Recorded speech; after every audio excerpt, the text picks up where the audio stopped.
আপনি নিজেও তো দেখতেছেন এই যে নাটক সাজাইতেছে তারা, এই যে অস্ত্র মস্ত্র এগুলা দিয়া, এতে ওনাদের লাভটাই, ওনারা দেশের আইন শৃঙ্খলা ঠিক করবে, তো আইন শৃঙ্খলা ঠিক হবে কিভাবে? তো বললো যে আপনারা চলে যাবেন, এরপরে স্যারের প্রমোশন হবে, এইটাই লাভ। তো আমি বললাম যে একটা প্রমোশনের জন্য আমার জীবনটা এভাবে ধ্বংস করে দিল।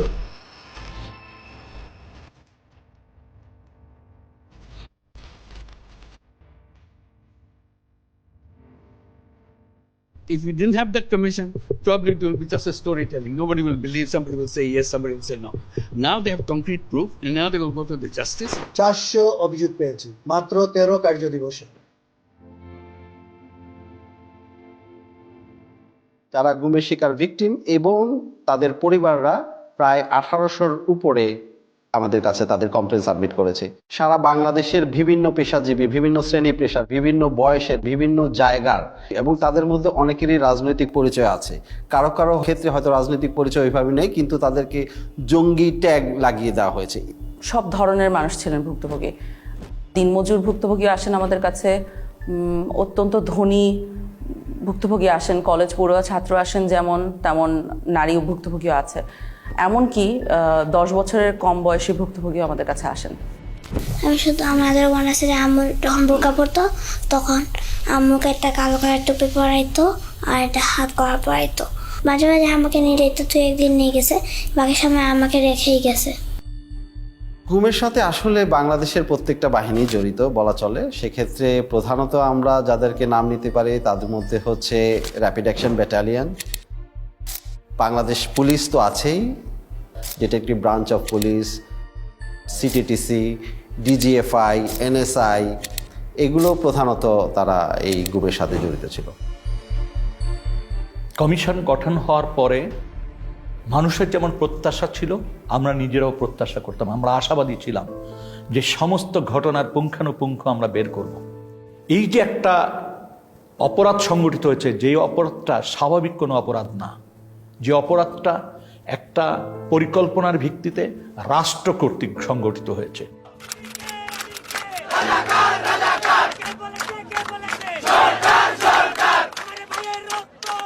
5ই আগস্ট পরবর্তী সময় সরকার তো পরিবর্তন হয়েছেই, কিন্তু এর মানে না যে বাহিনীগুলোতে যারা দোষী তারা পরিবর্তন হয়েছে নেসেসারিলি।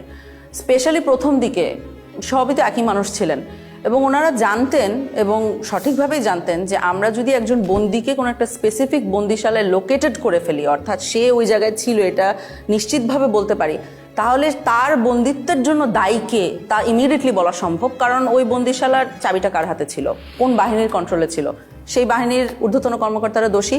এই ব্যাপারটা যেমন ওনারাও বুঝতে পেরেছেন, আমরাও বুঝতে পেরেছি। এ কারণে 5ই আগস্ট পরবর্তী অত্যন্ত দ্রুততার সাথে প্রচণ্ড লেভেলে এভিডেন্স ডিস্ট্রাকশন হয়। Destruction of evidence is itself a criminal offense.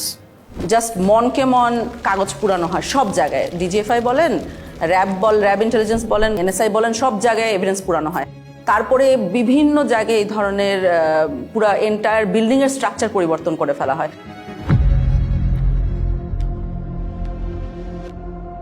Barrister Arman জি জবানবন্দিটা দিয়েছিলেন, সেখানে আমরা দেখেছিলাম যে অন্য বন্দীদের সাথে, অর্থাৎ যেমন ব্রিগেডিয়ার আজমি বা মাইকেল চাকমা যারা ছিলেন ডিজিএফআই এর হাতে, তাদের জবানবন্দির সাথে খানিকটা পার্থক্য ছিল।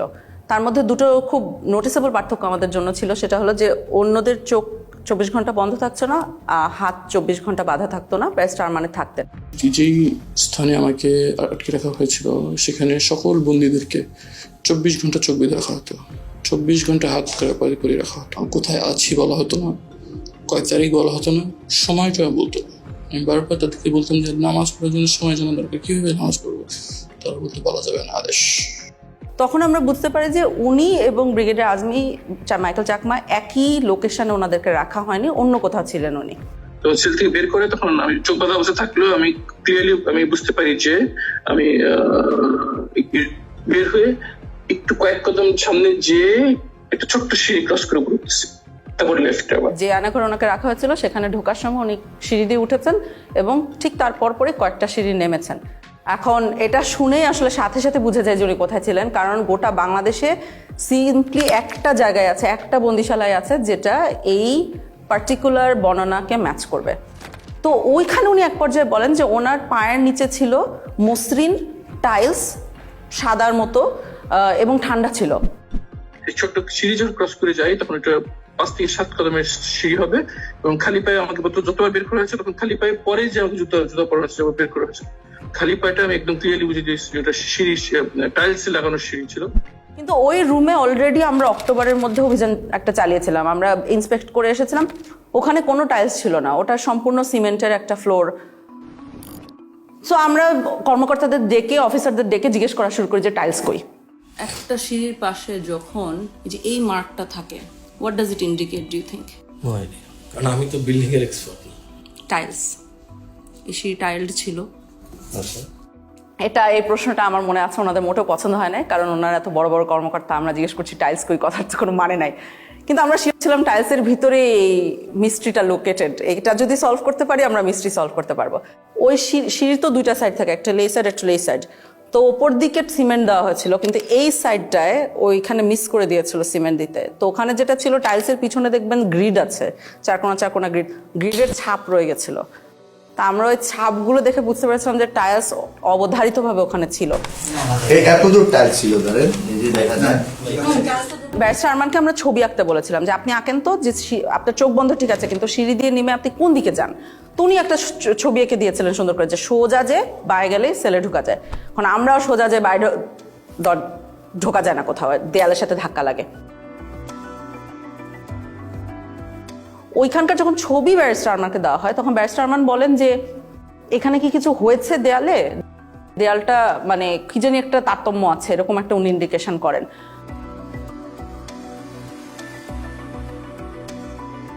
তখন আন্তর্জাতিক অপরাধ ট্রাইব্যুনাল আমাদের যে কলিগরা আছেন ওনাদের সাথে আমরা যোগাযোগ করে একটা ম্যাপ ওনাদেরকে এঁকে দেওয়া হয়। সেখানে বলা হয় যে এই দেয়ালটা মাপেন, আপনি ইন্টারনাল যে দৈর্ঘ্য এটা মাপেন, এন্ড দেন বাইরে যে ওই একই দেয়ালের এক্সটার্নাল দৈর্ঘ্য মাপেন। যদি 7 ফিটের উপরে পার্থক্য পান তাহলে বুঝবেন যে এইখানে কোনো একটা সেল আছে যেটা দেয়াল দিয়ে ঢেকে দেওয়া হয়েছে। তো ওনারা মাপেন, মেপে আমার মনে আছে যে আমাকে খুব এক্সাইটেডলি ফোন দিয়ে বলেছে যে 10 ফিটের উপরে জায়গা আছে যেটা খুঁজে পাওয়া যাচ্ছে না। আমি এখানে দুটো দরজা ছিল, এই দরজা দিয়ে আমরা ঠিক পারবো, যেটা আমরা চাই না সেটা হলো লিডার যে মাঝখানে যেগুলো কিছুতে আধা থাকবে। তো ওই যে জায়গাগুলোতে একটু তারতম্য দেখা যাচ্ছিল দেয়ালে, সেই জায়গাগুলোতে ছোট ছোট ফুটা করা হয় এরকম হাতুড়ি দিয়ে পিটিয়ে। তো ওই ফুটার ভিতরে মাথা গলিয়ে দেখা যায় যে ঠিক ব্যারিস্টার আরমান যে বর্ণনাটা দিয়েছেন যে সেল, টাইলস, বাথরুম সব অক্ষত অবস্থায় আছে, ওরা জাস্ট নতুন দেয়াল বানিয়ে দিয়েছিল ওখানে। হ্যাঁ, আমরা ব্যারিস্টার আরমানের রুম পেয়ে গেছি। এখন টাইলস কতটুকু আছে, টাইলস গুলো কিন্তু যে করে হোক বাঁচাতে হবে, ঠিক আছে? উনি টাইলস চিনেন, যাতে কোনো টাইলস নাই না হয়ে যায়। ওই যে অ্যাকচুয়ালি ওরা এখান থেকে বের করে নেয় জিনিস, ওরা টাইলস গুলো এখান থেকে উঠায় ভিতরের স্টোর। 8 বছর এখানেই যাবে। I couldn't stay on night from the sun. They used to blindfold us and handcuff us. In the night, they used to handcuff us at the back. They wouldn't tell us where I was. They wouldn't tell us even time for prayers. Literally, it felt like I was buried alive. এরকম হতো যে 24 ঘন্টা চোখ বেঁধে হাত দিয়ে বসে রাখতো, উঁচু দিতেন না দিতেন। হুমাম কাদের আমাকে বলেছিলেন যে ওনার সেলের একটা অংশে উনি খোদাই করে এসেছিলেন ওনার নামের ইনিশিয়ালস গুলা। মেডিকেল সেলের ভিতরে ঢুকলে আপনি যদি ঘুরে যান, দরজা ফেস করেন, বাম পাশের কর্নার মাঝামাঝি জায়গাটার মধ্যে একদম কোনায় একটা ডেট লেখা আছে আর আমার ইনিশিয়ালস লেখা আছে, HQC লেখা আছে এবং ডেট লেখা আছে যেদিন আমাকে গুম করা হয়। তো আমি যখন ওখানে যাই এবং ওখানে খুঁজি ও যে রুমটা আমরা সন্দেহ করে ওনাকে রাখা হয়েছে, শিওর হবো কিভাবে যে ওই রুমে ওনাকে রাখা হয়েছে, কারণ ওই রুমটা রং টং করে ফেলা হয়েছিল অগাস্ট 5-এর পরে। তো একটা সাইড দেখে সন্দেহ হয়, তখন ওনাকে যে ওই সাইডটা দেখায় ভিডিও কলে যে এটা কি চেনা লাগছে কিনা, তখন উনি বলেন যে হ্যাঁ ওই ইনিশিয়ালটা খোদাই করে রেখেছে। তো আপনি যখন খোদাই করে রাখেন তার উপরে রং করে দিলেও খোদাইটা রয়ে যায়।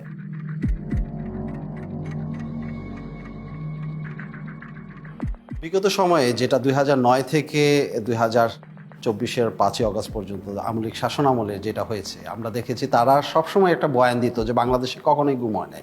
এটা শুধু শেখ হাসিনার মন্ত্রিসভায় অনেক মন্ত্রীরাই অহরহ বলেছেন এবং নিরাপত্তা বাহিনীর প্রধানরাও বলেছেন। নিরাপত্তা বাহিনী কিংবা আমাদের কোনো গুমের সঙ্গে তারা সংশ্লিষ্ট নয়। 3 ধরনের লোকই গা ঢাকা দেয়, এরা হয়তো কয়েকদিন পরে আবার আত্মপ্রকাশ করে, আবার যারা নাকি ফ্যামিলিগতভাবে মানে কোনো অসুবিধায় পড়ে তারা গা ঢাকা দেয়। যেখানেই গুম হচ্ছে সেখানেই আমরা কিছুদিন পরেই তাকে পাচ্ছি, হয়তো সে নানা কারণে আত্মগোপন করে থাকে, সেইগুলোকে গুম বলে চালিয়ে যায়। গুম বলে কিছু নাই, এরা সবাই লুকিয়ে যাচ্ছে, পালিয়ে যাচ্ছে, বউয়ের সাথে ঝগড়া করে দ্বিতীয় বিয়ে করেছে, ইত্যাদি ইত্যাদি, এই ধরনের বিভিন্ন ধরনের গল্প তারা বলেছে। গুম হওয়ার পরে যখন গুমের শিকার ব্যক্তির পরিবারের সদস্যরা থানায় যেতেন জিডি করার জন্য, যে তার স্বজনকে খুঁজে পাচ্ছে না বা হারিয়ে গেছে বা তুলে নিয়ে গেছে, এইটার ক্ষেত্রে যখন জুডি করতে যেতেন কোনো বাহিনীর কথা উল্লেখ করতেন, থানা থেকে তাদেরকে বিতাড়িত করা হতো। আমার জিডি আমার আপু, আম্মু, আমার স্ত্রী সবাই থেকে জিডি ওই এবং ওই বাড়িওয়ালারা তারা প্রথম থানাতে গেছিল, থানাতে জিডি নেয়নি। যদি কখনো মিসিং ডায়েরি নিত, সেক্ষেত্রে পুলিশ নিজেরা লিখে দিত যে সে বাড়ি থেকে বেরিয়েছে, এরপরে আর ফেরত আসে না। আর কখনো যদি কোনো বাহিনীর কথা উল্লেখ করতো, সে জিডি কখনো নিত না।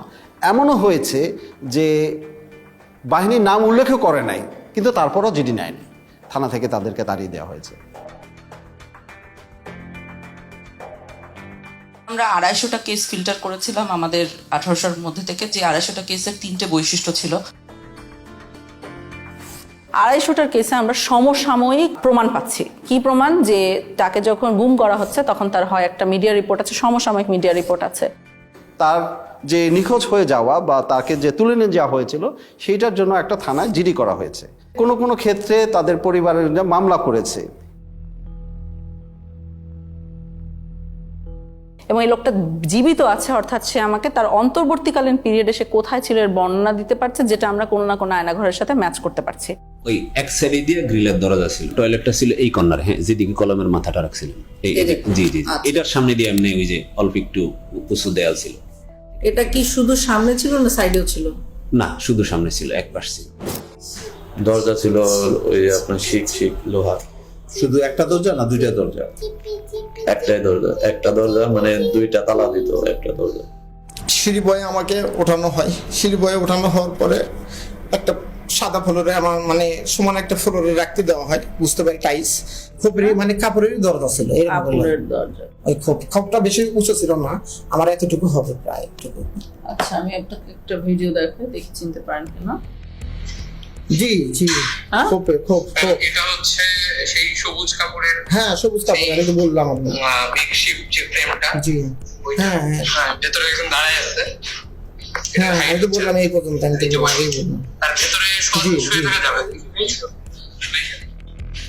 এবং তাকে যখন প্রডিউস করা হচ্ছে তখন তার বিরুদ্ধে একটা মামলা দিয়ে প্রডিউস করা হচ্ছে, অর্থাৎ কোনো একটা নিরাপত্তা বাহিনী মেনে নিচ্ছে যে তাদের হেফাজতে এই লোকটা আছে। প্রত্যেককেই কিন্তু একাধিক মামলায় দেওয়া হয়েছিল এবং অলমোস্ট সবার বিরুদ্ধেই জঙ্গি বিরোধী যে তকমাটা লাগানো হয়েছিল এবং সন্ত্রাস দমন আইনে মামলা দেওয়া হয়েছিল। এতে যেটা হচ্ছে যে এই কেসগুলো হয়ে গেছে সেসব কেস যেখানে 2 সাইডে প্রমাণ আছে। সে যখন নাই হয়ে যাচ্ছে সেটার সমসাময়িক প্রমাণ আছে, সে যখন রিঅ্যাপিয়ার করছে সমসাময়িক প্রমাণ আছে, এবং তার মধ্যবর্তী যে জায়গাটাতে ছিল সেটার বর্ণনা কোথাও ম্যাচ করা যাচ্ছে। অনেক ক্ষেত্রে দেখা যাচ্ছে একজন বন্দী আরেকজন বন্দীকে দেখছে বা তার গলার স্বর শুনতে পারছে বা তার পরিচয় জানতে পারছে গুম অবস্থায়, তখন তার একজন একজনের সাক্ষী হয়ে যাচ্ছে। এই দিক থেকে মানে দ্বিতীয় বা তৃতীয় নাম্বার ছেলে, একটা ছেলে ছিল, ও হচ্ছে যে একটু যতটুকু মনে হলো মানসিক সমস্যা ছিল, প্রচুর কান্নাকাটি করতো আর চুলটা পাল্টা বকা করতো। 16 বছরের ছেলে অনেক কান্নাকাটি করতো। তারপরে আমরা তাকে খুঁজে বের করেছি, পরবর্তীতে একটা সাইকেলের দোকানে সে কাজ করছিল এবং মানসিক ভারসাম্য লুজ করেছে। মনে রাখবেন ওই ছেলেটাকে আমরা কেন খুঁজে পেয়েছিলাম, কাজ তার চারপাশের বন্দিরা, 2 বছরের বন্দিরা আমাদেরকে এসে বারবার করে বলতো ওখানে একটা ছেলে অনেক কাঁদতো, আমাদের কেস সলভ করার আগে ওই ছেলেটাকে খুঁজে বের করেন, আমাদেরকে জানান ওই ছেলেটার কি হয়েছে, বেঁচে আছে কিনা। বেশ কয়েকজনকে পাই যারা সবাই রেকগনাইজ করতে পারছে যে ছেলেটা আছে কিন্তু জানি না কোথায় আছে, জানি না কোথায় আছে, এইভাবে করে চলতে থাকে আনটিল একজন বলে। ওই ছেলেটাকে পরবর্তীতে আমি জেলে দেখছিলাম, তোর আবার হচ্ছে যে এরকম হাতে সবগুলো হাতে মোটামুটি ছিল, আপনার কেটে ফেললে বা নখ উঠাই ফেললে টাইপ এরকম থাকে না, ওই টাইপের মানে একদম ফাটা সবগুলো ছিল আর কি। তখন কাশিমপুর জেলের কোথায় দেখেছে, কাশিমপুর জেলে পাগলা সেলে দেখেছে। তখন আমরা পাগলা সেলের রেজিস্ট্রি বার করি। সমস্যা হয়েছে যে ওই সময় পাগলা সেলের রেজিস্ট্রি তো অনেকের নাম ছিল, আর এই ছেলের নাম আমাদের জানা ছিল না, তো আমাদের কিছুই লাভ হয় নাই। তো আরও একজন লোক এসেছিল একবার, একদম শেষে যার সাথে কথা হয়েছে, আমি জানি না তাকে কেন বলেছিলাম, ওনার আসলে জানার কথা ছিল না, উনি একই বাহিনীর হাতে ছিল না, উনি আরেকটা বাহিনীর হাত থেকে উনি কাশিমপুরে গিয়েছিলেন। তখন সে বলে আমি তাকে আরেকবার দেখেছি গত বছর। তখন আমরা বলি যে আপনি কি আবার খুঁজে বের করতে পারবেন কিনা দোকানটা। ভদ্রলোক খুবই ভালো, উনি আসলে খুঁজে বের করেন, বের করে তখন ওই ছেলে এবং ছেলের বাবাকে নিয়ে আসেন। থানা থেকে খবর আসলো, তখন ওখানে যে ওকে কেমন দেখেছেন? আমরা দুইটা এই ফায়ের নোক আর হাতের নোক ছিল না ওই সময়, দূরে থেকে দেখছি তো ছিলই না। একবার হঠাৎ দিয়েছিলাম, পরে করতে না বলতে পারি না। ওকে কি মানসিকভাবে সুস্থ মনে হচ্ছিল? না, মানসিকভাবে সুস্থ আসছিল না। ওইখানে আমরা যে ডক দেখছিলাম, মানে কথা আমি একটা জিজ্ঞেস আর একটা উত্তর দিছিল। আমি যে জিজ্ঞেস খাওয়া দাওয়া করছো, তুমি কোন সময় হয়েছো? এখন ছেলেটাকে যদি আপনি জিজ্ঞেস করেন যে তুমি কেমন ছিলে ওখানে, হ্যাঁ, ও কিন্তু দেখবেন ওর ওয়ে অফ কোপিং, এটা আমাদের কাছে লক্ষণীয়। যে কিছু মানুষ কোপ করছে আল্লাহকে স্মরণ করে, কিছু মানুষ পরিবারকে স্মরণ করে, ওর ওয়ে অফ কোপিং ছিল ভুলে যাওয়া। ও বলেছে আমার কিছু হয় নাই।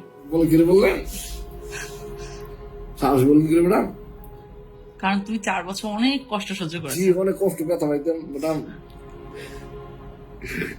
সমস্যা নেই ম্যাডাম, সমস্যা নেই, তোলা বলবেন কি অসুবিধা হইতো না, ব্যথা কিছু নেই আর কি। যাক, আমার ছেলে হয়েছি বড় করতে নিয়ে গিয়া, এটি বড় কথা। সবাই কয় ভাই সব যা আছে তা হয়েছ, এখন ছেলে বিড়ে হয়ে যাওয়া শেষ। মানুষ অনেক কথা গেছিল আর কি, সবাই বলছে যে নাই, এমন আমি উকিলেরও যাই না, যেমন সেরকম কোনোভাবেই হতে পারে না যে তারা নিজেদের মধ্যে কোঅর্ডিনেট করে কাজটা করতে পেরেছে। অর্থাৎ তারা যেটা বলছে সেটা এভাবেই ঘটেছিল, কারণ সমসাময়িক প্রমাণ আছে। এ কারণে এই 250 কেস যথেষ্ট শক্তিশালী একটা এভিডেন্স আওয়ামী লীগের এই মিথ্যা বয়ান ভাঙার জন্য। গুমের যারা ভিকটিম, অর্থাৎ তাদেরকে যখন প্রথম তুলে নেওয়া হয় সেই পর্যায় থেকেই আসলে তাদেরকে নির্যাতন শুরু করে। একাধিক কাপড় দিয়ে তার চোখ মুখ ঢাকা হতো। চোখ বাঁধা থাকতো 3টা কাপড় দিয়ে। প্রথমে একটা কাপড় দিয়ে চোখ বাঁধতো, আর একটা জমটুপি, যেটা জমটুপি পরানোর পরে আবার আরেকটা কাপড় দিয়ে বাঁধতো, আর হ্যান্ডকাপ পিছনে লাগানো থাকতো।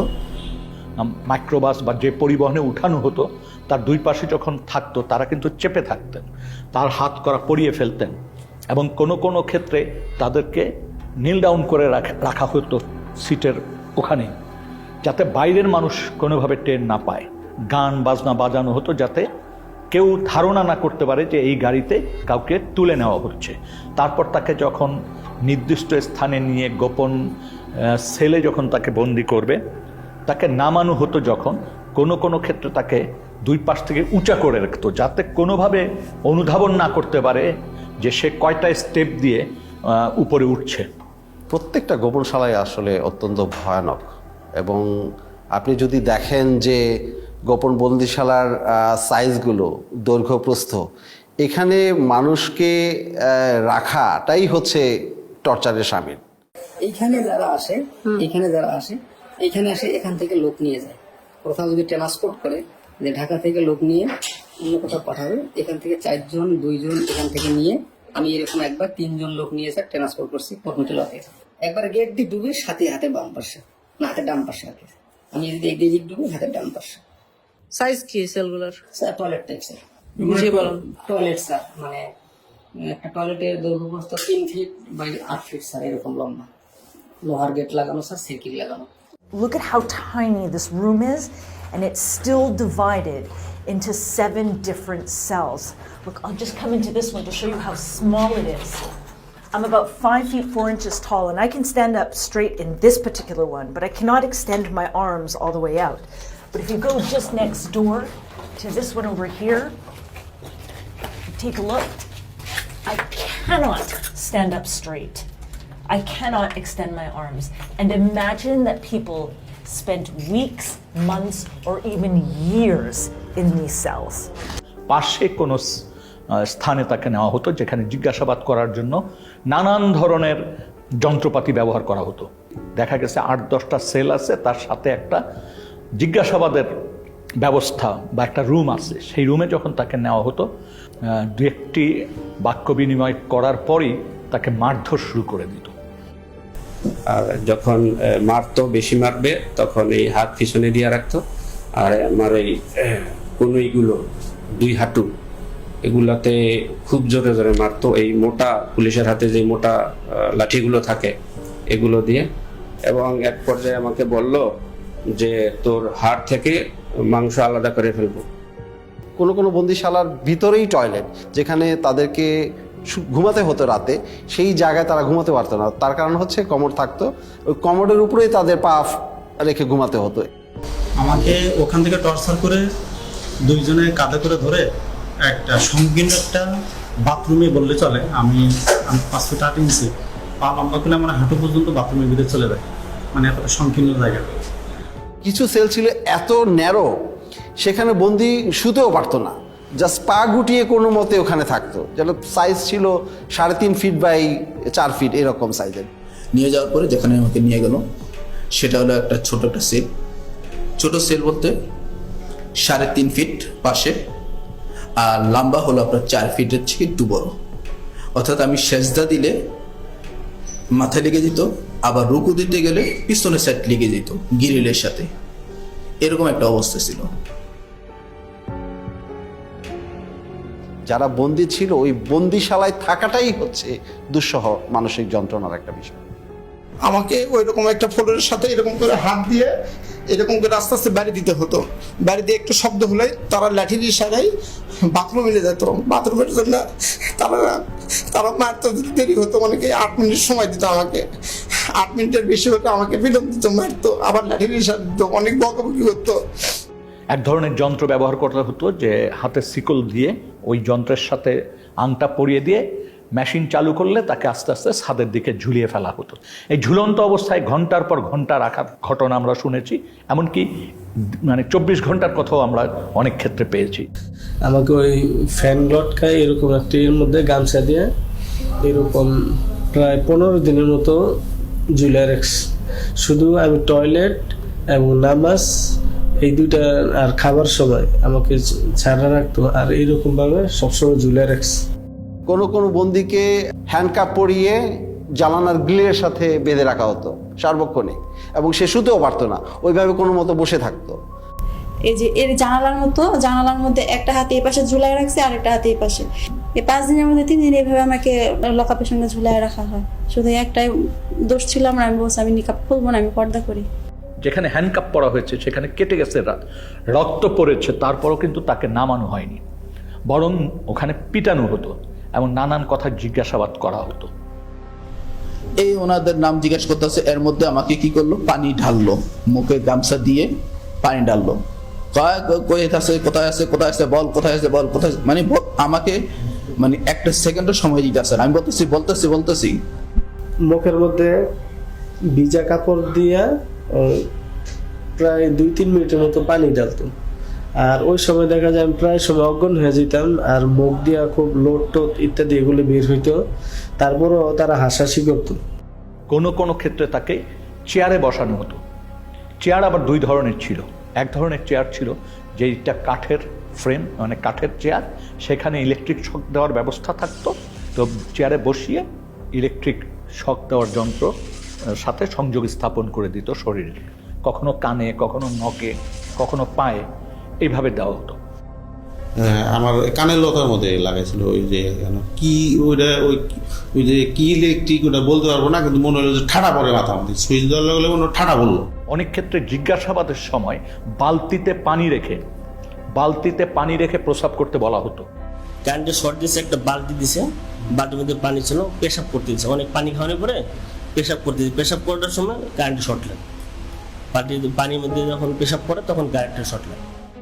বেশ কিছু টর্চার ইনস্ট্রুমেন্ট যেগুলো ধ্বংস করে ফেলা হয়েছে, তার মধ্যে একটা আমরা শুনেছি ছিল যে একটা বালতির মতো, ওটার ভিতরে পা রেখে দিলে আস্তে আস্তে পানি গরম হতো, তখন যথেষ্ট ব্যথা লাগতো। একটা ইনস্ট্রুমেন্ট ছিল যেটা আপনাকে যদি বেঁধে দেওয়া হয় তাহলে ওটা ঘড়ির কাঁটার মতো ঘোরাতে পারতো, 360 ডিগ্রিজ ঘুরতো। র্যাবের কাছে ঘোরে যে চেয়ারগুলো, এগুলো পেয়েছি। স্বাভাবিক একটা চেয়ারে বসানোর পরে আমাকে ওই হুইল চেয়ারের মতো যেমন পা রাখা যায় ওরকম পাদানি আছে, পাদানের উপরে পা রাখার পরে পা থেকে মাথা পর্যন্ত অনেকগুলো বেল লাগায়। তো পা এইগুলো যখন করছে তখন আমাকে কিছুক্ষণ ঘোরানো হয়েছে। একটা পেয়েছি আমরা কিন্তু ময়লার আবর্জনার ভিতরে, মানে ওটাকে ফেলে দেওয়ার জন্যই রাখা হয়েছিল, আমরা যে ওইখানে খুঁজে খুঁজে বের করে এনেছি। কোনো কোনো ক্ষেত্রে নখকে বিচ্ছিন্ন করে ফেলা হতো। কোনো কোনো ক্ষেত্রে সুই ঢুকানো হতো এবং কারো কারো ক্ষেত্রে সম্পূর্ণ উলঙ্গ করে ঝুলিয়ে রাখা হতো। মাথা নিচে দিক পা উপর দিক দিয়ে ঝুলে, আর আমার শরীরে কোনো পোশাক রাখে নাই তখন, একেবারে উইদাউট ড্রেস। তারপরে এলো পতারে আমাকে দুইজনে একসঙ্গে পিড়াতে থাকে। দুই হাতে বাঁধতো, বাঁধার পরে এমনি বসায়া এই যে এই জায়গাটা লাঠি ঢুকাইতো, লাঠি বড় একটা লাঠি ঢুকাইতো, লাঠি ঢুকায় লাঠিটা আমরা দইরা এই যে দুইটা চেয়ার নিত, এই দুইটা চেয়ারের উপরে আমরা ঝুলাইতো, আমাদেরকে পিড়াইতো। তারা গান গাইতো, এক এক সময় মমতাদের গান গাইতো যে বুকটা ফাইটা যায়, এই কথা গান, আবার দিল তো পাগল হে, এই গান কইতো আর পিড়াইতো। এবং আমি একটি ক্ষেত্রে জানতে পেরেছি যে তাকে উলঙ্গ করে একজন নারীর সামনে উপস্থাপন করা হয়েছে। খুবই দুর্ভাগ্যজনক যে একটা মানুষকে কতটুক অপদস্থ, অপমান করতে, ঘৃণাকর পরিস্থিতিতে ফেলতে এই ধরনের ব্যবস্থা আমাদের রাষ্ট্রীয় বাহিনীগুলি, সংস্থাগুলি করেছে। আমাকে উলঙ্গ করে আমার লজ্জাস্থানে ইট বাইদা প্রায় 1 থেকে 1.5 ঘন্টা আমাকে এরকম একটা অবস্থায় রাখছে। তো যতই কষ্ট হয় মানে তারা খুব হাসাহাসি করে। যেমন একটা বন্দির ক্ষেত্রে আমরা জানতে পেরেছি যে ওই বন্দিটার গায়ের ওড়না টেনে নিয়ে গেছে কোনো একজন সিকিউরিটি ফোর্সের সদস্য, এবং তাকে বলা হচ্ছে তুই তো একসময় খুব পর্দা করতিস, হ্যাঁ ইসলামিস্ট, তোকে দেখ এখন কেমন লাগে। এইভাবে তুচ্ছ-তাচ্ছিল্য করা হয়েছে। বন্দির মাসিকের সময় যা প্যাড দেওয়ার কথা, ওইটা প্যাড দিয়ে ওটা নিয়ে খুব হাসাহাসি করতো। ওইটা খুবই তার জন্য একটা লজ্জাজনক বিষয় হয়েছিল যে সবার সম্মুখে অনেক হাসাহাসি করছে। এই বিষয়টা খুবই পীড়াদায়ক। মানে আমার পিরিয়ডের ডেট ছিল অনেক লেটে, এই পরিমাণ টর্চার করার আমি এত পরিমাণ মানে অসুস্থ হয়ে যায়, সাথে সাথে আমার পিরিয়ড হয়ে যায়। তারপর ওনাদেরকে বলি যে আমার তো প্যাড লাগবে, পরে এটা নিয়ে অনেক হাসাহাসি করে ওরা। মাসের পর মাস 2 দিন 4 দিন গ্যাপ দিয়ে কাউকে কাউকে প্রতিনিয়ত এই ধরনের জিজ্ঞাসাবাদের মধ্য দিয়ে যেতে হয়েছে, মাসের পর মাস, বছরের পর বছর। ওরা কি করলো, আমাকে শোয়াইলো, এই শোয়াইয়েই 2 জন আমার বুকে উপরে পাড়া দিয়া ধরলো, আর পিছনে হাতটা এইভাবে বাঁধলো, পা 2টা এইভাবে বাঁধলো, বাঁধে পায়ের নিচে বাজ দিল একটা, আর উপরে একটা বাজ দিল, আর হাত যেটা বাঁধছে হাতের নিচে এই 2টা একটা বাজ দিয়েছে। আমি তো ফ্লোরের মধ্যে শোয়া, এই পাশের উপরে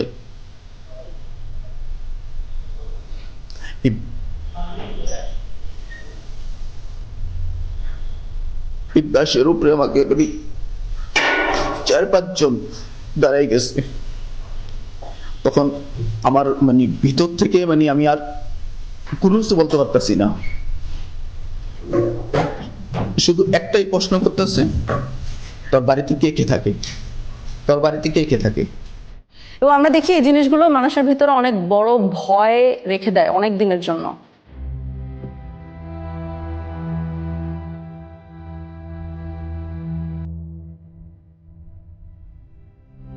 আমাদের অনেক ভুক্তভোগী হায়েস গাড়িকে ভয় পায়, কারণ তাকে হঠাৎ করে রাস্তার মধ্যে থেকে টেনে হায়েস গাড়িতে উঠানো হয়েছে। আমাদের অনেক ভুক্তভোগী এসি রুমকে ভয় পায়, কারণ এসি রুমে, টর্চার রুমগুলোতে এসি থাকতো, কারণ আই সাপোজ অফিসাররা যখন এগুলো করতেন ওনারা ঘামতে চাইতেন না। গানটা সাউন্ড আসতোই, মানে ঠিক থাকতে পারতাম না, আর শুধু চিৎকার সাউন্ড আসতো। গান বাজিয়ে মারধর করা হতো, যখন সাউন্ড আসতো মানে কোনো প্রকার আমি তো মানে টেনশন। আমি গানটা আমি কয়েকবার দেখার চেষ্টা করছি, ঠিক মতো আমি দেখতে পারিনি।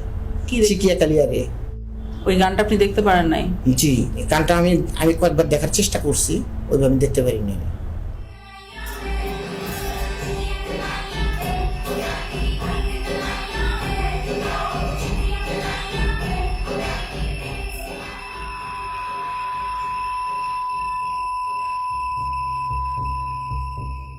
প্রসাবের জন্য আমরা এরকম বাইরেতে হইতো ফ্লোরে, এখানে টাক দিলে আমরা আসবো।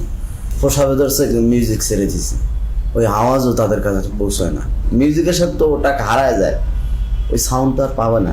এরকম কিছু প্রসাব পায়খানা করে দিয়েছে আমার সামনে, আবার এটা আমরাই পরিষ্কার করতেছি। তারা দিয়ে যে করে তারা দিয়ে পরিষ্কার করে। সে আল্লাহর কাছে বলতে যে আল্লাহ আমার মেরে ফেললেই ভালো, এই কষ্ট দেওয়ার দরকার কি।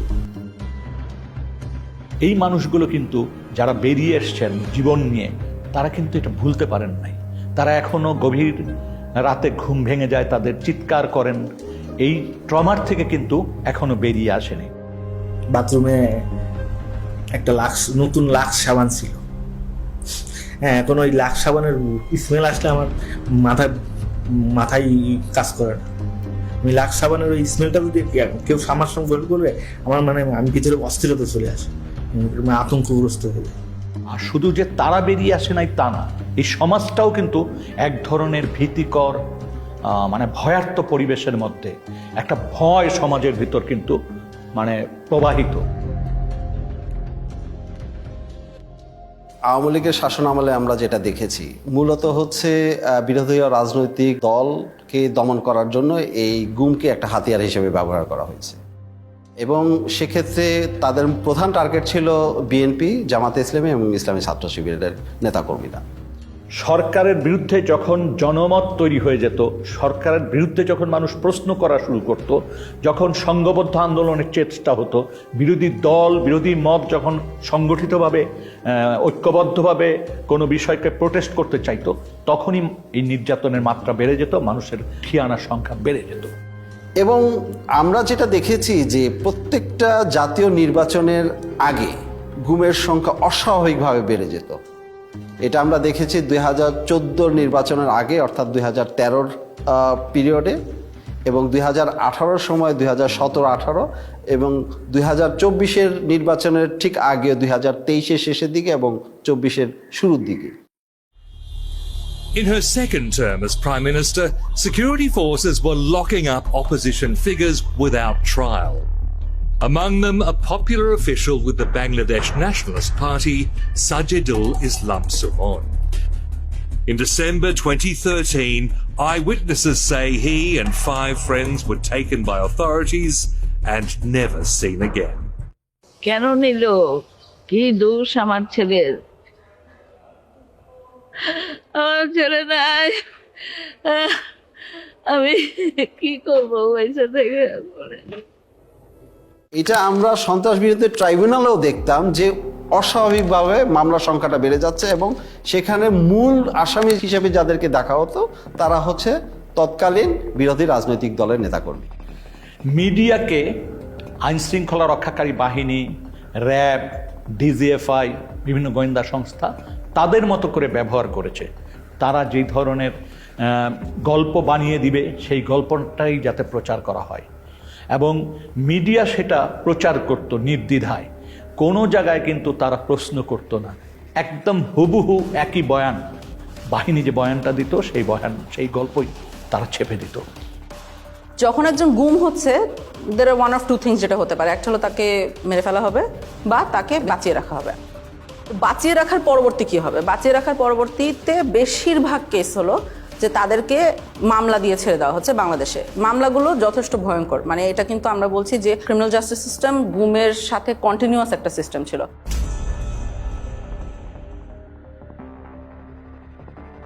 ছাড়ার জিনিসটাকে সেটাকে লিগ্যালাইজ করার জন্য, অর্থাৎ তাকে একটা বেআইনি কাস্টডির থেকে একটা আইনি কাস্টডিতে নেওয়ার জন্য একটা মামলা মোকদ্দমা দরকার। সেই কাজটা করতে গিয়ে অনেক মিথ্যা মামলা মোকদ্দমা তাদেরকে জড়িত করে দেওয়া হতো। প্রত্যেকের ক্ষেত্রে একাধিক মামলা দেওয়া হয়েছে, তার মধ্যে একটা মামলা প্রত্যেকের ক্ষেত্রে কমন, সেটা হচ্ছে সন্ত্রাস বিরোধী আইনে মামলা দেওয়া এবং জঙ্গি তকমা দিয়ে দেওয়া, এবং প্রত্যেকটা ভিকটিমের ক্ষেত্রে তাদেরকে দেখা হচ্ছে তাদের কোনো রাজনৈতিক পরিচয় আছে কিনা। তো বলছে তারেক রহমানের অ্যাকাউন্ট ডিটেল বলেন, কোন কোন জায়গায় তার টাকা থাকে। আমি বলছি ভাই আমি জানি না, I don't know, I simply don't know. তো বলছে ম্যাডাম জিয়ার টাকা কোথায় দিয়েছেন, কোথায় রাখে। আমি বলছি আমি জানি না। তখন আবার দিল, আমার 2টা নিক্যাপ তারা দিল, তারপর ফেলে রাখলো। ইভেন সম্পৃক্ততা না থাকলেও যদি দাড়ি টুপি পরে মসজিদে যায়, মাদ্রাসায় যায়, বা এগুলো সম্পৃক্ততার কারণে কিন্তু এই মামলাগুলো দেওয়া হয়েছে।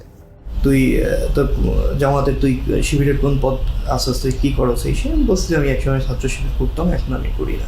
কেন? আমি মুখে তখন আমার মুখে একটু বড় দাড়ি ছিল, মুখে বড় দাড়ি করি, টাকনোর উপর এখানে প্যান্ট করি, এই নানান কোয়েশ্চেন। আমার ভাই কেন জামাত ইসলাম করতো, এই টাইপের রিলেটেড কোয়েশ্চেন। ফাঁকে ফাঁকে উনি খুবই বাজে বৃষ্টিভাবে ওনার কথায় কথায় গালি দিতেছিল, জঙ্গি, রাজাকারের বাচ্চা, এই রাজাকারের বাচ্চা বেশি বলতেছিল। আপনি তাকে কিছু ভুয়া মামলা দিচ্ছেন, আমরা যেটাকে বলছি কিছু প্যাকেজ কেস দিচ্ছেন, অ্যান্টি টেররিজম অ্যাক্ট দিচ্ছেন, arms act, explosives act, digital security act, এইসবের আন্ডারে মামলা দিয়ে দিচ্ছেন, দেওয়ার পরে তাকে অনেকদিন জেল খাটতে হচ্ছে, এরকম একটা সিস্টেম আছে। 4-5টা মামলা একই ধরনের ভাষায় ব্যবহার করা হয়েছে এবং ভার্বেটিম ওয়ার্ড ফর ওয়ার্ড। যদি এইভাবে হয় 4-5টা, তাহলে বুঝতে হবে this cases are all manufactured cases. দুটো মামলার আপনার ল্যাঙ্গুয়েজ একরকম হইতে পারে না, কিছু হইতে পারে গোপন তথ্যের ভিত্তিতে, this much acting on a secret information, the raiding party went to the place of occurrence and arrested the accused, এটা হতে পারে। কিন্তু বাইকগুলো তো মিলার কথা না, ঘটনার স্থল, ঘটনার তারিখ এবং কিভাবে ঘটনা ঘটেছিল এগুলো তো আপনার মিলার কথা না।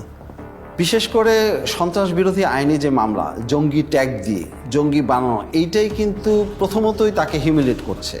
সমাজ থেকে কিন্তু তাকে প্রথমে বিচ্ছিন্ন করা দেওয়া হলো, পরিবার থেকে প্রথমে বিচ্ছিন্ন করে দেওয়া হলো, এবং তার প্রতিবেশী সবাই কিন্তু তাকে ভিন্ন চোখে দেখে।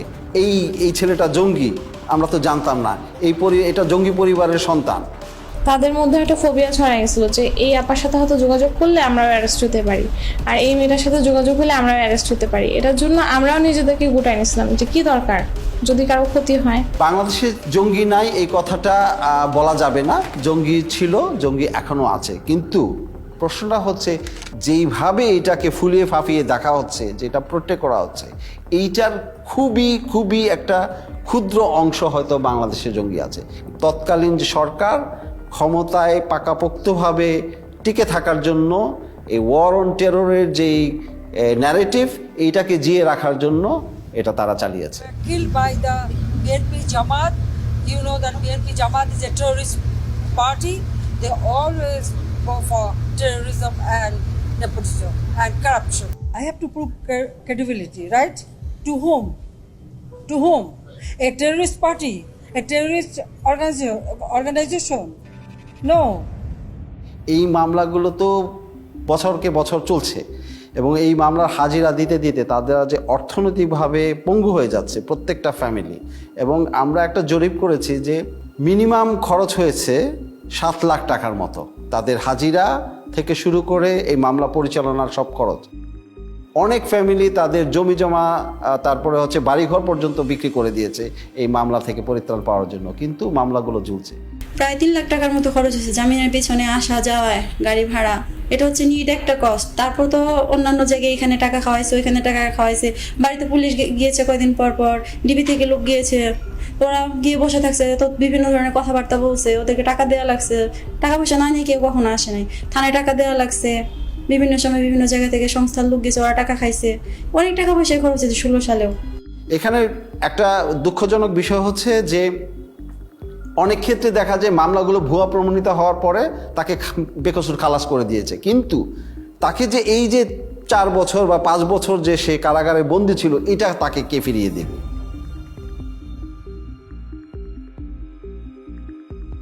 এখন ভুয়া মামলা দিয়ে এগুলোর পক্ষে তো তাদেরকে এখন প্রমাণাদি জোগাড় করতে হবে, প্রমাণাদি পাবে কোত্থেকে? হ্যাঁ, এটা একটা তো তাদের জন্য সমস্যা। তো ওখানে একটা বেশ well developed systematic torture regime ছিল আসলে। এই টর্চার করে কনফেশন আদায় করা হতো, স্বীকারোক্তি আদায় করা হতো। আমাকে লাস্ট এটাই চাইতেছে আব্দুল মুমিন আমি স্বীকার করতাম, মানে আপনার পরিচয় বদলানো। হ্যাঁ, পরিচয় বলতাম। তো আমি আব্দুল মুমিন স্বীকার করে নিছি। করে নেওয়ার পরে এই যে এখন বাসজলা দিয়ে লাস্টে বলতেছে তোর নাম আব্দুল মুমিন, আর তোর বাপ যদি জিজ্ঞেস করে, কোথাও জিজ্ঞেস করে বলবি যে আমি বাবার সাথে রাগ করে তাবলিগে চলে গেছিলাম, তাবলিগের কিছু জিনিসপত্র আছে এই ব্যাগের মধ্যে, এই ব্যাগটা নিয়ে তুই চলে যাবি, ওরা ছেড়ে দিয়ে আসো। যেহেতু সব ম্যাজিস্ট্রেট এক না, কিছু কিছু ভালো ম্যাজিস্ট্রেটও আছে, তাই কিছু ম্যাজিস্ট্রেট আবার থাকতো খারাপ, এবং সবাই জানতো তারা মানে কারা, যারা এগুলো মেনে নেবে, এই ধরনের ফোর্সড স্বীকারোক্তি বা গুম হওয়া সত্ত্বেও জিনিসটাকে কগনিসেন্সে না নেওয়া। তো ওই সব মানুষদের সামনেই যাওয়া হতো, ওদের সামনেই এদেরকে প্রডিউস করা হতো, তারা ফোর্স স্বীকারোক্তি মেনে নিত। না, আমি বলছি না, আমি 160 আমার মাইরে ফেলাইতো, আমি 160 করতে না, 160 করতে দিলে আমার ফাঁসি হয়ে যাবে। আমি তো এগুলো কোনো কিছুর সাথেই নাই। আপনারা যা বলতেছেন আমি এগুলো কিছুই জানি না, সব সাজায় আপনারা দিচ্ছেন। তখন আমারও ওই আয়ু বলতেছে, ওই প্রথম দিন আমাকে যখন, এটা আপনাকে কি বলবো, মানে প্রথম দিন আমাকে যখন ওয়াটার বোর্ডিং দিয়েছে, তখন আমার মানে আমি প্রসব করে দিয়েছিল আর কি। তো ওই জিনিসটা ও আবার আমাকে রিমাইন্ড করে দিচ্ছে যে তোরে যে মনে নাই, তোরে যে তুই যে প্রসব করে দিয়েছিস রিসেন্টলি মেয়েদের লগে, আজকে কিন্তু আবার সেইভাবে মাইর দিলাম। টানায় পিড়ামো, কিন্তু তুই যা বলি সেইভাবে কর। করে নিয়ে আসছে, করে নিয়ে আইসা বলতেছে, এমন একজন জাজের কাছে নিয়ে আসছে, আইসা বলতেছে ও 164 দিতে চায় না, অনেক চেষ্টা করছি দিতে চায় না। পরে বলে যে আবার সেই কোর্টের যে জাজ বলতেছে ও এখনো দাঁড়ায় আছে কিভাবে, এটারে কেমন 164 দেয় না, এটা তো দাঁড়ায় আছে, সুস্থ আছে, 164 দেওয়ার জন্য কিছু মশলাপাতি খরচ করতে হবে না। A GUM or enforced disappearance is a violation of human rights. So the judges as a whole should be sensitized about the human rights, about the various human rights instruments and the violation of those human rights. Magistrate সাহেব উনি ডাক দিয়ে বললেন যে আপনাদের আসামি তো করতেছে না, কি বলে বালকরূপের স্বীকারোক্তি দিচ্ছে না। একটা এগ্রিজিয়াস কেস আমাকে যেটা খুব ডিস্টার্ব করেছে সেটা হলো যে সে আমাকে বর্ণনা করছিল যে ম্যাজিস্ট্রেটকে যে বলেছে যে প্লিজ আমি এতদিন গুম ছিলাম, আমি আসলে এটার সাথে জড়িত না। হ্যাঁ, অনেক সাহস করে এটা সে ম্যাজিস্ট্রেটকে বলেছিল। ম্যাজিস্ট্রেট তখন যে পুলিশ সাথে নিয়ে গিয়েছিল, পুলিশকে ডেকে বলেছে এই যে দেখেন কি বলছে, তখন তাকে বাইরে নিয়ে যাওয়া হয়। সিএম কোর্টের বারান্দায়, এটা সময় 8তলা বা 9তলায় কিছু আমাকে মারধর করলো। আমার এখানে সময় দাগ আছে মনে হয়, এটা ওরা আমাকে মাথাটা ধরে স্যার ওই গ্রিলের মধ্যে এটাতে বাড়ি মারতে ধরছে, তখন আমার হাতে হ্যান্ডকাপ ছিল, তাই আমি মাথাটা বাঁচানোর জন্য আমি এটা যখন আনছি তখন আমার এখানে পড়ছে, তাই আমি নিচে ফেলে পাড়াইলো, কিছুক্ষণ মারলো, অনেক চিৎকার চেঁচামেচি করতেছিলাম, কারণ আমি হচ্ছে কেউ তো আসলো। যখন চিৎকার চেঁচামেচি করতেছি তখন ম্যাজিস্ট্রেট আবার আয়কে ডাকে পাঠাইছে যে এত আওয়াজ করতেছেন কেন। আর মানে কি বলবো, এটা অবিশ্বাস্য বিষয়। আমি প্রশাসনকে কাছ থেকে দেখছি আর আমি অবাক হয়েছি যে আসলে পুরোটাই একটা system. Most of the judges were at the beck and call of the high command of the then ruling party. That's why they did not dare to take any effective steps against the enforced disappearances of the victims or abduction of the victims, The judiciary must be proactive instead of reactive. The judiciary must come forward protecting and promoting the human rights of the people through adjudication of disputes in a very bold and assertive manner.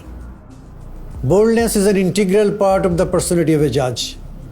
A weak person is not suited or suitable for the position of a judge. Judges must know how to deliver justice impartially, effectively, and in a neutral manner. কিছু মানুষকে বাঁচিয়ে রাখবে কিন্তু আবার release করতে পারবে না, বাংলাদেশে নানাবিধ কারণ থাকতে পারে সেটার জন্য। তখন তাদেরকে আমরা দেখছি ইন্ডিয়াতে পার করে দেওয়া হয়।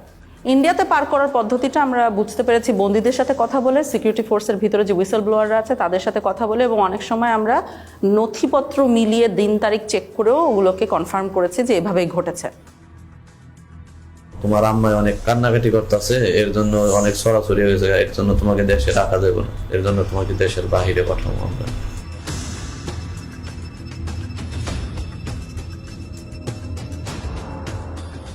নদী পার করাইলো, নদী পার করানোর পরে তারপরে কাঁটাতারের একটা বেড়া আছে, ওই বেড়া দিয়ে আমাকে পার করে তারা নিয়ে গেল।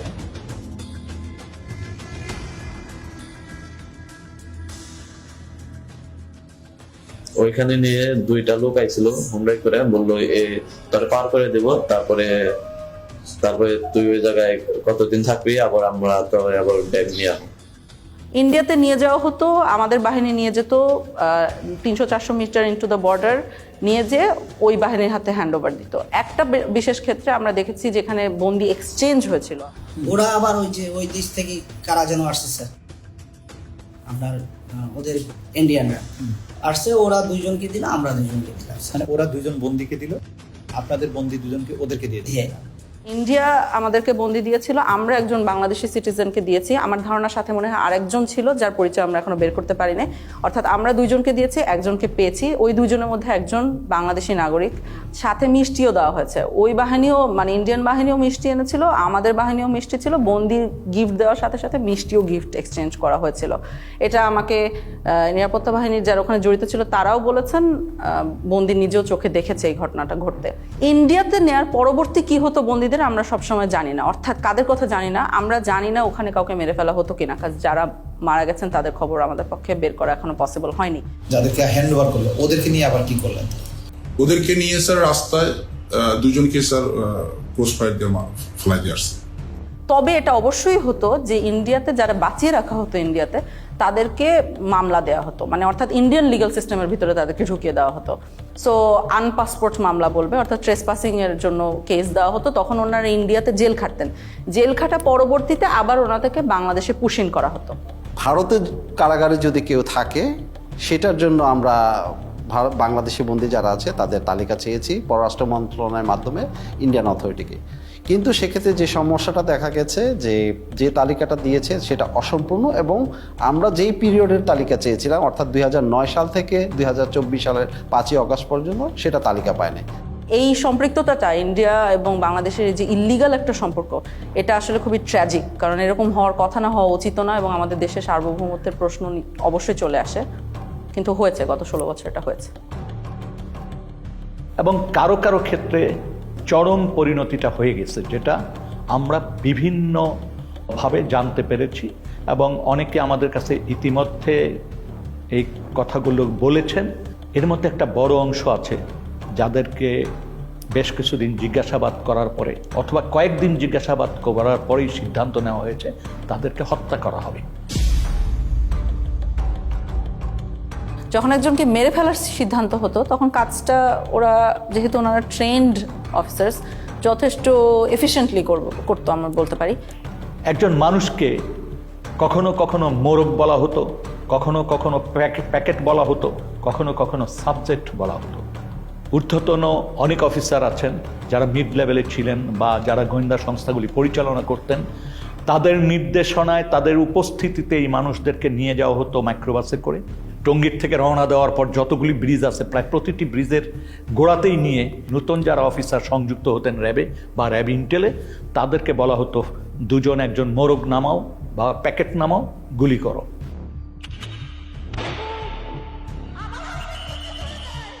যখন ক্রসফায়ার বেশি সমস্যা হয়ে গেল আন্তর্জাতিকভাবে এবং জাতীয়ভাবে, যে এরা এটা নিতে পারতেছিল না আর এটা ক্রিটিসিজম, তখন ওরা বললো যে আরে আমরা বডি প্রডিউস করি কেন, নাই করে দিলি তো হয়, তাহলে তো কেউ বুঝবে না কি হয়েছে। তখন এটাই মুভ করলো ওরা, এটা একটা ডিসিশন ছিল। একটা জিনিস খুব স্পষ্ট যে এই ঘটনাগুলি ঘটানো হতো, হত্যাকাণ্ডগুলি করা হতো। প্রথম দিকে কিছু লাশ রাস্তাঘাটে পাওয়া যেত, ফেলে যেত, তো কিছুদিন আগে উঠিয়ে নিয়েছিল কারা জন্য। তারপর যখন সন্দেহ হলো যে এটা আইন শৃঙ্খলা রক্ষাকারী বাহিনী বা কোনো গোয়েন্দা সংস্থা, যখন এই জিনিসগুলি মানুষের ভিতর কানাঘুষা হতে থাকলো, তখন কিন্তু আর রাস্তাঘাটে লাশ ফেলতো না। একটা বেশ কমন মেথড ছিল যেটা গোটা দেশে ব্যবহার করা হতো, সেটা হলো নৌকায় নিয়ে যে গুলি করে মেরে ফেলা। এরপরে যখন যাওয়া শুরু হলো, আমরা ইয়েতে যাওয়ার পরে উনি ডেস্টিনেশনটা আগে থেকে বলেন না কোথায় যাবে, সাউথের দিকে যাবে। তো যাওয়ার পরে তারপরে বললো যে স্লো ডাউন, যখন স্লো ডাউন বললে তখনই বুঝছি যে একদম প্রক্রিয়া শুরু হবে। যখন খোলের ভিতর থেকে তাকে তুলে নিয়ে আসে, সিমেন্টের বস্তা কিন্তু বাইরে থাকে স্যার, খোলের মুখটা খুলে একজন করে তুলতেছে স্যার, সিমেন্টের বস্তা দিয়ে সে বেঁধে ফেলতেছে, পাথর হচ্ছে হাঁটু বড় গেছে, হাঁটু বড় গেছে, বেঁধে পায়ের কাছে সিমেন্টের বস্তাটা তাকে একদম কর্নারে রাখছে। সেকেন্ড ম্যান স্যার চিলোটা দেয় স্যার, চিলোটা দিয়ে উঠেছে সব। তাদের পছন্দের জায়গাটা হলো মাথা স্যার, মাথার এখানে বা পাশে বালিশ থেকে তারপরে একদম 2 রাউন্ড ফায়ার করে। 2 রাউন্ড ফায়ারের পর্যন্ত কখনো যদি কখনো তার মনে হচ্ছে কারো হাত কেটে গেছে, তখন উনি বলতেন সেনাবাহিনীর একটা ক্যাম্প আছে ওই ব্রিজের গোড়ায়, সেখানে সুন্দরবন থেকে একটা ট্রলার নিয়ে আসা হয়েছিল, দস্যুদের কাছ থেকে উদ্ধার করার ট্রলার, যেটা জেনারেল জিয়াউল হাসানের টিম এটা এনেছিল। এবং পরবর্তীতে আমরা জেনেছি যে জিয়াউল হাসানের প্রত্যক্ষ তত্ত্বাবধানে অনেক মানুষকে ওখানে নিয়ে যাওয়া হতো রাতের গভীর রাত্রে। এই জায়গাটা এবং বন্দিরা থাকতো এখানে এই ডেকের উপর, কোনো কোনো সময় তো ডেকের ভিতরে থাকতো। And then অফিসাররা কারণ ডেকের ভিতরে না থাকলে দেখা গেলো মাঝে দেখে ফেলি, এরকম হয়। সবই এখানে বা কেউ এখানে থাকতো।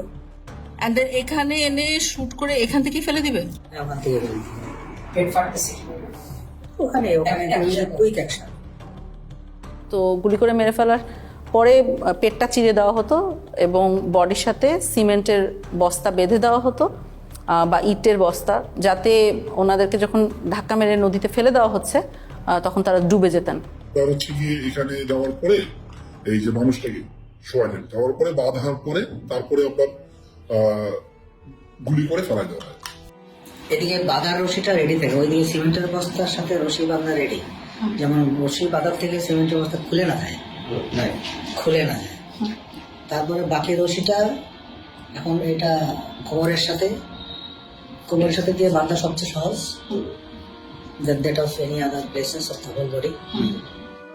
এখানে গুলি করে লোয়ার পোর্শন ধরে ফেলে দিল। কে ফেললো? জিয়া তো গুলি করলো, এখন জিয়েই ফেললো না সাথে আরো যে লোক ছিল তার কে ফেললো এটা আমার খেয়াল নেই, এখান থেকে করে ফেলে দিল। তবে বেশ কিছু ক্ষেত্রে লাশ ভেসে উঠেছে। আমি এর ধরনের কেস দেখেছি যেখানে লাশ ভেসে উঠছে বুলেট উন্ড কপালে এবং গায়ে সিমেন্টের বস্তাটা কোনো কারণে একটা ছেড়ে গিয়েছে, অন্যটা রয়ে গেছে, এরকম অবস্থায় উঠছে। নারায়ণগঞ্জের 7 খুনের যে হত্যাকাণ্ড এবং তার লাশ লুকিয়ে ফেলার যে প্যাটার্ন, এই প্যাটার্নের সাথে অনেক অংশে মিলে যায়। এরকম নানাবিধ মারার আসলে টেকনিক ছিল, বিভিন্ন বর্ণনা থেকে আমরা পাই। কোনো কোনো ক্ষেত্রে বিষ প্রয়োগ করেও হত্যা করা হয়েছে, ইনজেকশন দিয়ে মারা হতো। এটার বর্ণনা পেয়েছি আমরা যারা এটা নিজে চোখে দেখেছে।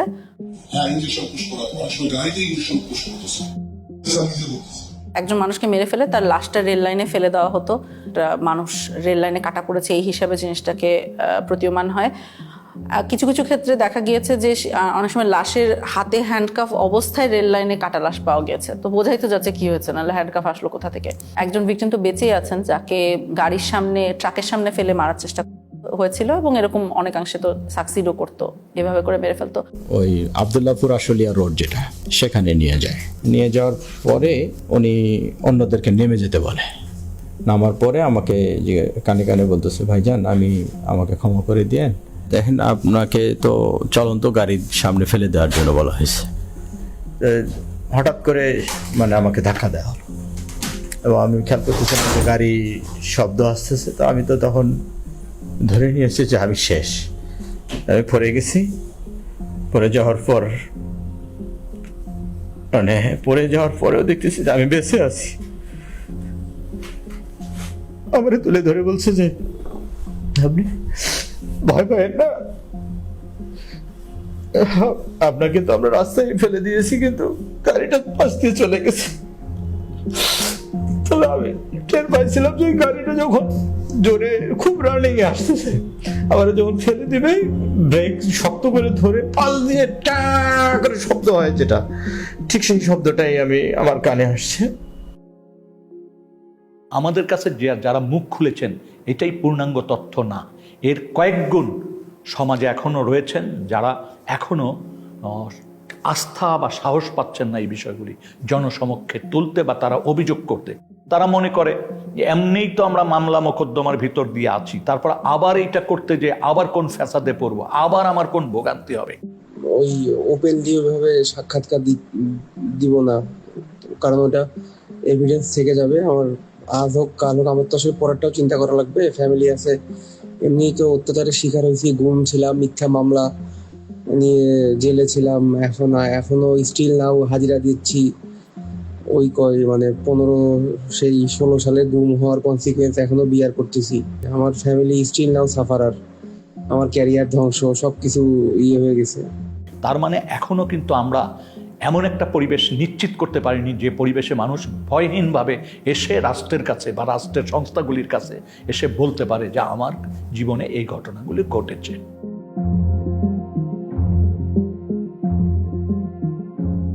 অন্ততপক্ষে গুম কমিশন যাদের ক্ষেত্রে মনে করেছে যে হয়রানিগুলোর থেকে তাদের পরিত্রাণ পাওয়া উচিত, গুম কমিশন থেকে আমরা পরীক্ষা নিরীক্ষা করছি এবং এই ধরনের একটা তালিকাও প্রস্তুত করা হচ্ছে এবং ফলস কেসগুলো যাতে দ্রুত নিষ্পত্তি করে, গুম হওয়া ব্যক্তি ছাড়া পাওয়ার পরও হয়রানির শিকার না হয় এবং এই আদালতের আইনি ব্যবস্থাকে যাতে কেউ আর অ্যাবিউজ করতে না পারে।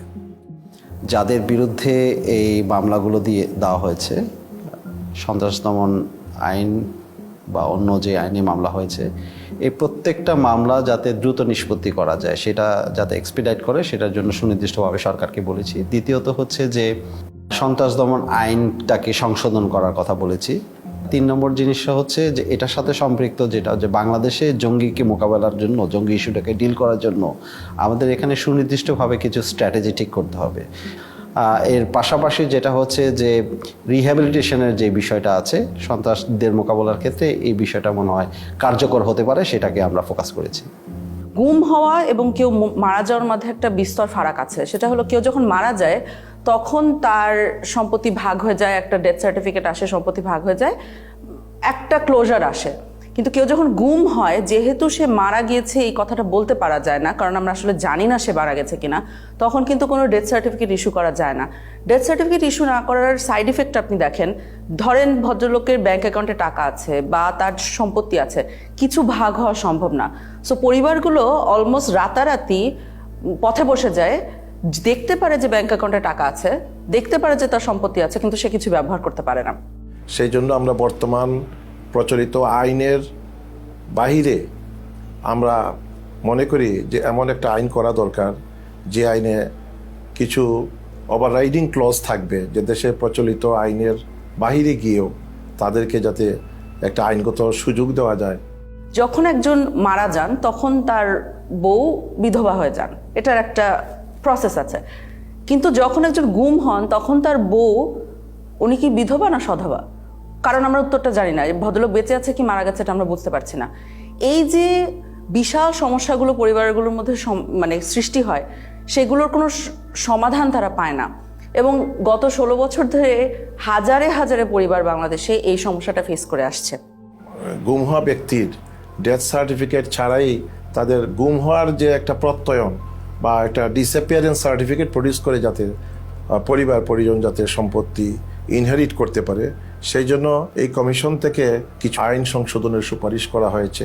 অন্ততপক্ষে আর্থিক দুর্দশা কিছুটা হলেও লাঘব হবে।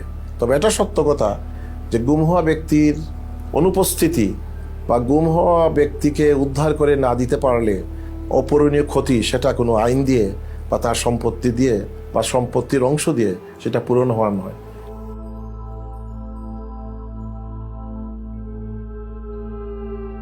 আমরা যদি আমাকে জিজ্ঞেস করেন, আমি মনে করি আমরা আশানুরূপ জায়গায় পৌঁছাতে পেরেছি। কিন্তু তারপরও বলবো, এত সংখ্যা এবং এত গভীরে এই অপরাধ সংগঠিত হয়েছে, এটার জন্য সময় একটা বড় ফ্যাক্টর।